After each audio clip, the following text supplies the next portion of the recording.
Assalamualaikum warahmatullahi wabarakatuh, Bu. Waalaikumsalam warahmatullahi wabarakatuh. Baiklah, Bu. Ana kan dari mahasiswa Universitas Negeri Padang UNP. Perkenalkan, nama Ana Muhammad Gani dari jurusan PAI Fakultas Ilmu Sosial. Baik, gini, Bu. Ana ingin mewawancarai Ibu tentang strategi pembelajaran, yaitu apakah Ibu bisa diwawancarai gitu. Insyaallah. Insyaallah. Baik, langsung aja kita mulai, Bu. Ya. Yang pertama kita mulai, langsung saja kita mulai. Menurut Ibu, strategi apa yang diterapkan sekolah pada masa pandemi ini? Lalu apakah perbedaan strategi yang digunakan sebelum dan sesudah pandemi ini?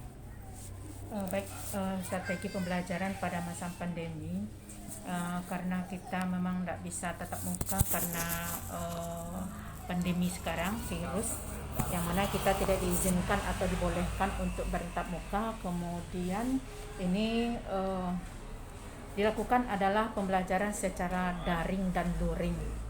Di mana daring itu melalui jaringan internet, kemudian luring itu adalah melalui LKS, melalui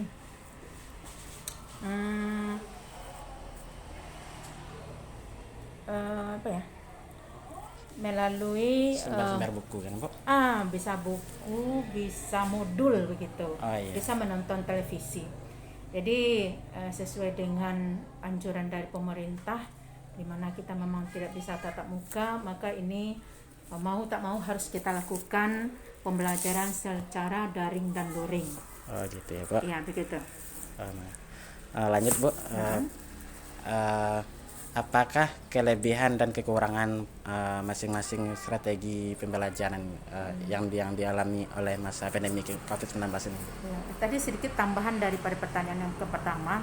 Kalau sebelum pandemi kita kan pembelajaran kita tatap muka. Iya. Jadi itu rasanya memang itu sudah pas. Tetapi karena sekarang dilakukan dengan daring, itu memang banyak kendala yang dihadapi, baik kami pihak guru di sekolah maupun siswa di rumah atau orang tua yang di rumah. Iya. Kemudian terkait dengan pertanyaan yang kedua, kelebihan dan kurang masing-masing strategi. Assalamualaikum. Waalaikumsalam. Santai Pak, kami ada step wawancara lah. Pak. Pak.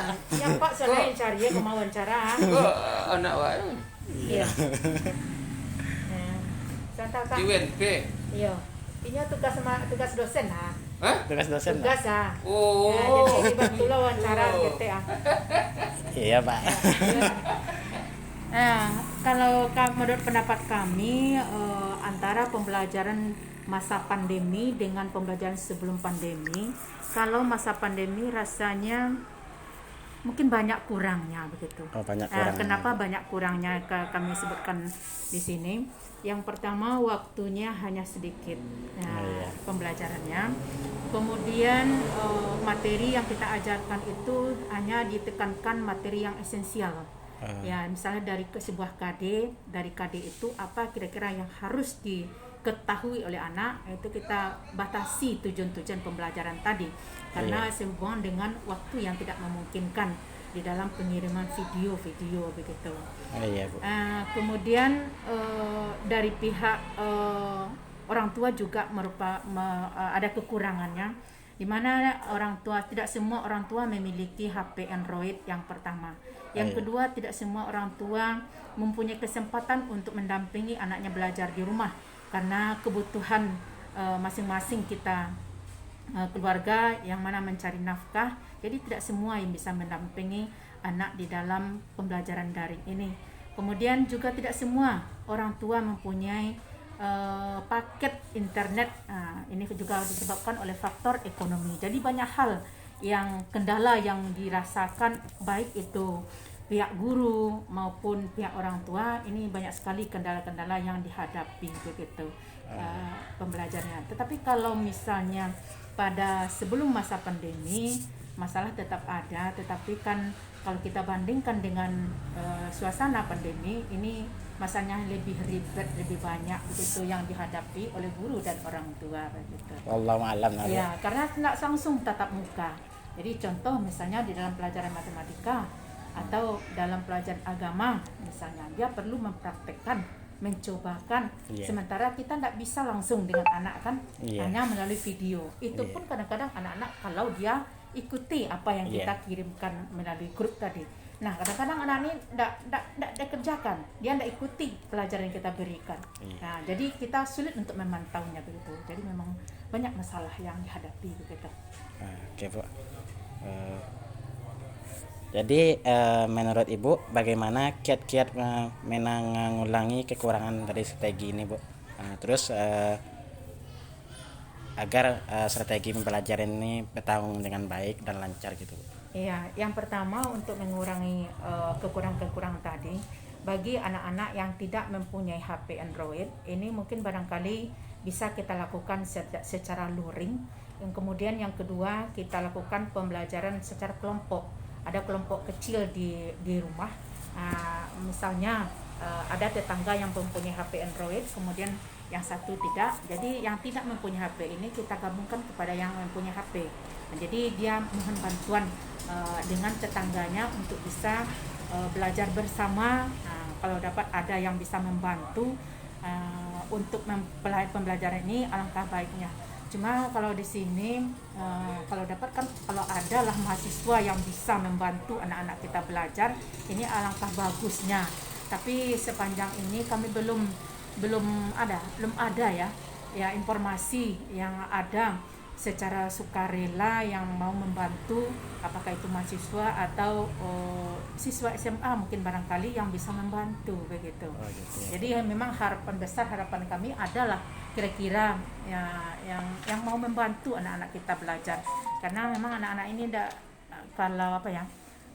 kesadaran untuk belajar ini sangat kurang sekali untuk belajar ini. Sulit ya Bu. Sulit begitu. Mungkin itu barangkali untuk menanggulangi kekurangan. Kemudian kalau misalnya di dalam jaringan, insya Allah sekolah kita sudah mempunyai jaringan. Alhamdulillah di bulan Agustus kemarin kita sudah memasang wifi di sekolah untuk melayani para guru untuk dalam mengirimkan video-video pembelajaran kepada anak-anak kita. Ya. Mungkin insya Allah dari kami insya Allah kan kami ajukan mahasiswa untuk membantu sekolah ini insya Allah. Alhamdulillah. Untuk pertanyaan selanjutnya Bu, gimanakah sistem kurikulum strategi yang dialami ketika pandemi COVID-19 ini Bu, dan apa kemudahan dan apa kesulitannya gitu Bu yang dialami oleh murid dan guru gitu? Ya, kalau kurikulum kita kan memakai sekarang kurikulum 13. Kurikulum 13. Sekarang di tahun pelajaran sekarang ini sudah semua mulai dari kelas 1 sampai kelas 6 sudah memakai kurikulum ke-13. Jadi untuk tahun sekarang itu kelas 3 dan kelas 6 memakai kurikulum ke-13. Tapi tahun sebelumnya itu masih kurikulum 2006. Jadi kurikulum ke-13 ini rasanya untuk masalah atau kendala cuma di dalam masa pandemi ini, karena memang sedikit waktu yang kita bisa pergunakan untuk penyampaian materi. Cuma caranya untuk mengatasi penyampaian kurikulum itu kita ambil materi yang esensial gitu. Materi esensial yang harus yang harus dan tidak bisa anak tahu tentang materi tersebut.